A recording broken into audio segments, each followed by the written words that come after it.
Today we are talking Disney in a way that I have never done before. You submitted questions to me via Instagram through DMs and through the little question boxes that I put up on my stories. And so today I thought I would answer them for you. These are going to be my unfiltered, 100% biased opinions. So disclaimer, it's okay if we disagree because variety is the spice of life, right? For all of the magical lifestyle tips on things like Disney, mamahood, weight loss journey, and shout out hair growth. We'll get to that in a second. Please make sure you're subscribed, like this video, hit the bell. That would be really helpful to show your support of this channel. So thank you. Okay, before we get into the Q&A, just a couple things. My hair is blow dried. I had it cut yesterday. Because my hair's been curly for the past year, I didn't know it was this long. So they added some extra layers in for my curl spiral patterns. And Casey, shout out Casey at the Keep, hey girl, she's the curly specialist there. And she was like, you have dense growth coming in the back. You guys, this is all due to my new hair health routine, like all within the past 6 to 12-ish months. So shout out Vitalife for my hair vitamins that are obviously working. And I know I'm farther away from you, but my eyebrow growth has been legit. I know I get them microbladed, but the growth in them is wild. So if you're looking for a new hair vitamin, this is not sponsored in any way. I will leave the one I love linked in the description. There are a couple that I really like, so I'll leave them in the description. But let's get to the Q&A. When you're watching this, I am actually in Walt Disney World. Obviously not right now. This is my home office. She's a new addition today. How cute is she? Thank you so much to Brie at Elevated Impressions. She's our balloon magic woman. You know her, you love her. I will leave her linked videos here. But when you're watching this, I will be in the magic that is Walt Disney World. So the whole point of telling you that is not to make you jealous. It's so that you can leave comments here and DM me on Instagram so that if there are any other questions that you can send them my way. Let's get started. The first question I received is already a doozy. It's, what is your favorite Walt Disney World park? Why you gotta do me like that? Is this the same as picking your favorite child? This is a very divisive question. And I feel like every time I go to Disney, I have a new favorite Disney park. Like we're in a certain park and I'm like, oh, this is my favorite. And then we go to the next one and I'm like, no, this is my favorite.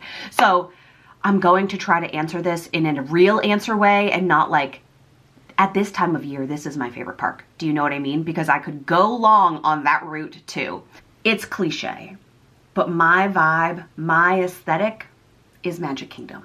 And the funny part is, it has literally nothing to do with the attractions at Magic Kingdom because that's not where I'm like, yes, we're getting on Mickey and Minnie's Runaway Railway or Ratatouille or Frozen Ever After. Like my favorite attractions are in other parks, but it is the ambiance, the sound and smell when you slowly meander down Main Street, USA toward the castle to sit on a Disney park bench and people watch.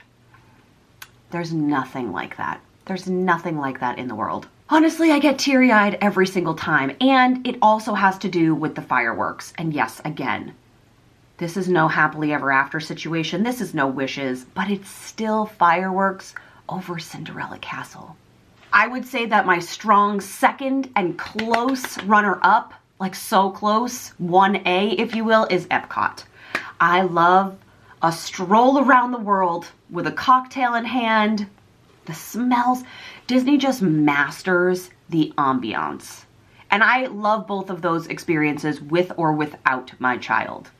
I don't know if that's a rude thing to say. I love them with her. It's a very different experience as a parent, but I also love them without her. But I love her. Question number 2 is, how many times a year do you go to Walt Disney World and what is your favorite time of year to go? So I feel like because I live in Massachusetts, my answer is going to feel like it's a lot. But please keep in mind, there are real Disney vloggers who go multiple times weekly. We travel typically 2 to 3 times a year.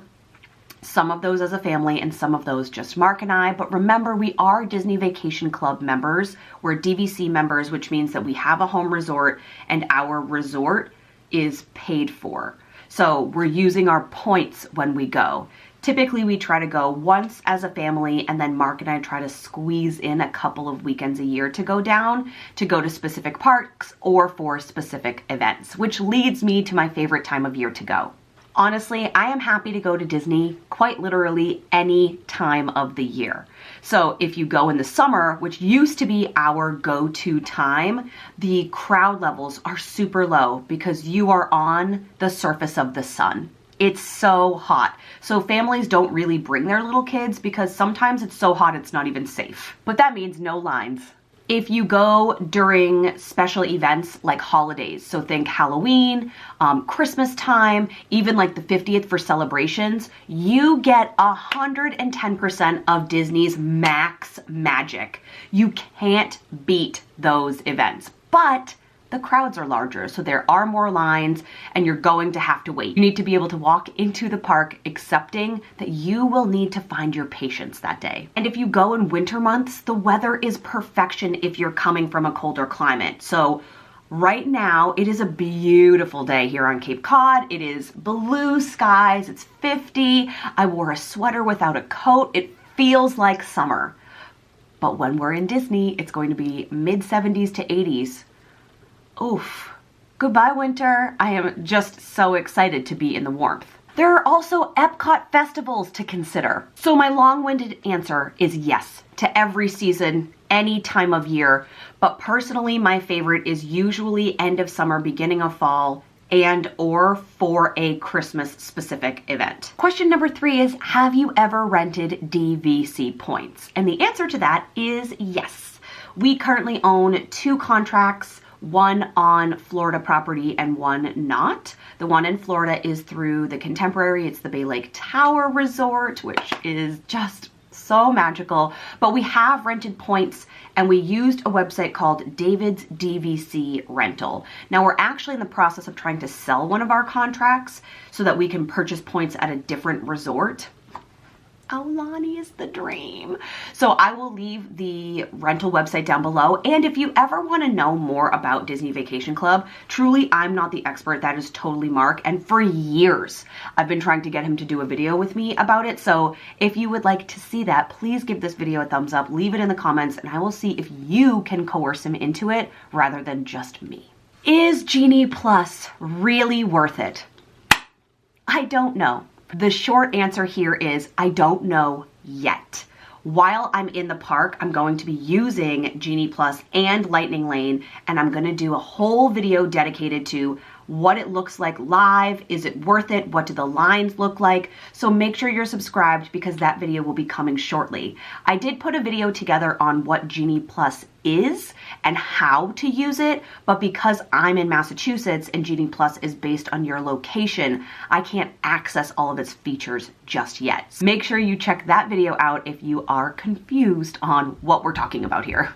I love this question so much. What are your favorite VSG friendly spots? So as I mentioned in the opening, I am a past candidate of weight loss surgery. It's been 2.5, almost 3 years since I had my weight loss surgery. I had a gastric sleeve. So that obviously changes how and what I eat in Disney parks. I think what this question is really getting at is about portion sizes. This was such a hard shift for me. I don't like to waste food. I don't like to throw it away. When I initially went back to Disney, I was eating off of the children's menu, which is definitely a viable option, but I don't really want to go to Disney and eat nuggets and cheeseburgers. Like, that's not what I'm there for. I want a different and more sophisticated food option. So I totally get it about the portion sizes. My hack here is to bring your own Tupperware and or baggies. So it may feel silly to you, But when you go back to the room, or even the next day, when you're a little peckish, when you're a little snacky, and you remember that you have something delicious in the fridge, also I bring a cooler bag and bring those things home with me. So that way I can extend the life of my Disney food. But let me give you my favorite idea here. It's Epcot as a whole. I'm talking about mostly World Showcase, regardless of if there is a festival or not. While it's not something I'd recommend for your day-to-day health, I like to graze throughout all of Epcot. Now, in general, snacking is not really a healthy choice for someone who is post-weight loss surgery, but while on vacation, this is the rule I break. I love that I can hop from country to country and share my food as I go. Mark and I usually split one thing, and if I do get something on my own and can't finish it, I just don't, and then I save it for later. Or maybe I'll get something at one country, eat it, and then need to wait a couple of countries more. But I also love that you're building in walking in between, and that really helps me digest. My favorites are a glass of wine in Italy. Oh, the little flight. Ooh, in the Italy pavilion. A treat from Caramel Couche in Germany. A macaron in France. A glass of champagne. It's the perfect day. Ooh, what is your Disney budget? How do you budget for trips? So obviously money is going to be a very personal and independent type of decision-making process, but I will share with you how Mark and I do this. So we are Disney Vacation Club members, as I have mentioned. What this means is that when we purchased our Bay Lake Tower points years ago, almost 12 years ago, that meant that we were purchasing rental points that we get on an annual basis. It's an allotment of points every single year. And we can either choose to use those points, bank them, or roll them. So it depends on the kinds of vacations that we have coming up. For example, when we go to Aulani, we cling to our points because we want to use them when we get to Hawaii. DVC has been really helpful for us. This is not an ad. I realize that point values have increased so drastically since we last purchased, but the idea is that our resorts are paid for because we are paying or have paid for them through DVC, and we are paying our monthly dues in order to have those points. So what we really concern ourselves with are park tickets, flights, and food for a true Disney vacation. I think you might need a little bit of background. I am a public school teacher, and my husband also works for a town. So our budgeting is really important to us, and vacations are like a rock of our family's tradition and culture. We require at least one annual vacation that we look forward to, and we typically have many more, or at least weekend getaways that we plan throughout the course of the year. Mark likes to do our vacations on a 5-year plan. We have a budget line item in our finances specifically for Disney trips. What this means is that every time Mark and I get paid, a percentage comes out of that and goes directly into the Disney bank account.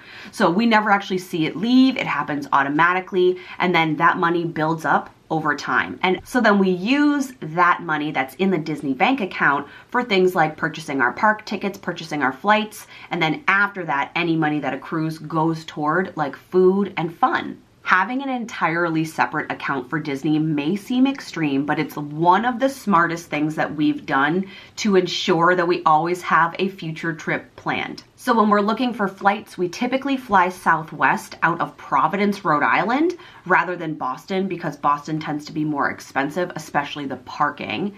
And of course, we fly directly into Orlando. When we're talking about park tickets, we're factoring in now an extra $45 per day for at least 2 of the park days, most likely Magic Kingdom and Hollywood Studios, because of Disney's Genie Plus, and then possibly more on top of that for Lightning Lane. As of right now, Mark and I are lucky enough to be annual pass holders. Because of the amount that we have traveled to Disney in the past 18 months, it made more sense financially to become annual pass holders, but we'll see what happens when they expire. And in terms of Callie, because we do only have one child, and I know that really does help keep the cost of Disney down for us, she actually has her own allowance that she works toward every week, or even more times a week. We use a marble system. If you want more information, please let me know. But every time she fills the jar, she gets a certain amount of dollars, and she actually saves those for herself, and we buy her Disney cards so that she can buy her own toys. But really the merchandise is individual based on our family, but we save that budget up for food, park tickets, and flights. Will you tell me when your next Disney trip is planned? Because I would love to know. Which park would you skip? Which is the ugly stepsister park? For me, this used to be Hollywood Studios, even though I love the Beauty and the Beast stage show so much. This was until Mickey and Minnie's Runaway Railway and Rise of the Resistance came in, and now this is a must-do park for me. So now I'm gonna say something that's going to upset you. It's Animal Kingdom. Okay, hear me out. Hear me out. I love animals. I love to look at and appreciate animals. Animal Kingdom feels like another world, and those cheeseburger bao buns at Satuli Canteen, 10 out of 10. But realistically, we only ever spend half a day in Animal Kingdom. And if we're complaining about it, it's so far away from the resorts we tend to stay at, which means a long bus ride. It's just not it for me. And one more thing, and then I'm done being rude to Animal Kingdom. If you go during warmer months, Animal Kingdom is the world's hottest location. It is so hot there. So, and I almost gave birth there really early when I was pregnant with Callie. That's a core memory, and not one that only Joy touched. Typically, when we go as a family, we do try to hit all 4 parks because we tend to be there for longer than 4 days. And when Mark and I just go, it's always Magic Kingdom and Epcot. Just is. What are my favorite things to do on a non-park day, you ask? We're gonna break this down into 2 categories: Disney adults and family time. For a Disney adult day, the number one thing I want to do is go to the spa. That's the number one thing I want to do. And after a luxurious treatment or 2, I want to get dressed in my Disney best, go to downtown Disney, and shop before I have dinner at Wine Bar George, and then get in the virtual line for Gideon's. That is an amazing solo trip idea. The Kate Spade in downtown Disney has specific Disney merchandise. The Sephora is so good there. The Zara, that's only like one little section. There are so many fun stores to explore in Disney Springs, and so much wine. Should I book myself a solo trip? For the family edition, I would do very different things. I would spend the morning at the pool, depending on which resort we stayed at, and then I would have breakfast at the resort, like a really slow, casual morning, no rush, just hanging out, enjoying the sunshine. And then for a non-park day, I would probably take my family over to Fort Wilderness. There are so many things that you can do and rent at Fort Wilderness that you can't at other Disney resorts. Like, did you know that you can go on pony and horse rides at Fort Wilderness, which I think we're going to do while we're there? And you can also rent a golf cart for the day and explore the property. They have different playgrounds. It's a really cool, huge place to explore. The other thing that you could do at Fort Wilderness, and you can do this at other resorts like the Contemporary and Old Key West, is you could rent a boat and explore the Floridian waterways of Walt Disney World. Another good non-park event that I think is really fun is riding either the monorail loop, and then you could like stop at each location, look at the gift shop. They have pressed penny machines, and the Skyliner. We're actually going to do a Skyliner bar crawl while we're on vacation, just me and Mark. This is not something I would recommend for kids, but I'm really excited to like use it as our main form of transportation for the evening. And the last question is probably one of my very favorite questions that I've ever been asked. If you could date or marry any Disney character, who would it be? Have you guys seen that new trend going around on TikTok with Disney characters? I'm pretty sure it genuinely makes me uncomfortable, but I do laugh at pretty much everybody's reaction. If we're going like genderless here, I would say that maybe my number one would be Elsa. But is that because I admire her? And then I am drawn to Kristoff because of Frozen 2, right? He is helpful without ever being condescending, and my love is not fragile. Disney, you really have outdone yourself with male characters. I'm just not drawn to any of the male characters of my childhood, if that makes any sense. Beauty and the Beast is my favorite classic Disney movie, but I would not want to marry or date the Beast. Or Prince Eric. Well, he's a sailor, I guess. That's a really hard question. I would love to know your answers to that question too. So I think I'm going with Kristoff. I'm not usually like a burly mountain man kind of gal. Okay, so if we're just going non-animated characters, this just came to me. Obviously my answer is Troy Bolton, okay? It's only ever Troy. When I lived in LA, this is humiliating. I had a life-size poster of Zac Efron as Troy Bolton. So it wasn't Zac Efron, it was Troy Bolton. And I put it on the back of our living room door, and then I would take selfies with it as if I was with Zac Efron. If I can find a photo of that, I will put it on the screen and allow you to bask in the humiliation. You're welcome. If that doesn't make you subscribe, I genuinely don't know what you're looking for. So that's it for the first round ever of Disney Edition Q&A with Chels. If you liked this video, will you please give it a thumbs up and please submit a question in the comments in my DMs. I would love to keep doing these like maybe once a month for you. And yeah, I had a really good time filming this. I love you. Make sure you're subscribed because all like actual Disney content with footage from the parks is coming your way. And I hope you are having a super magical week. Thank you so much for being here. Goodbye, friends.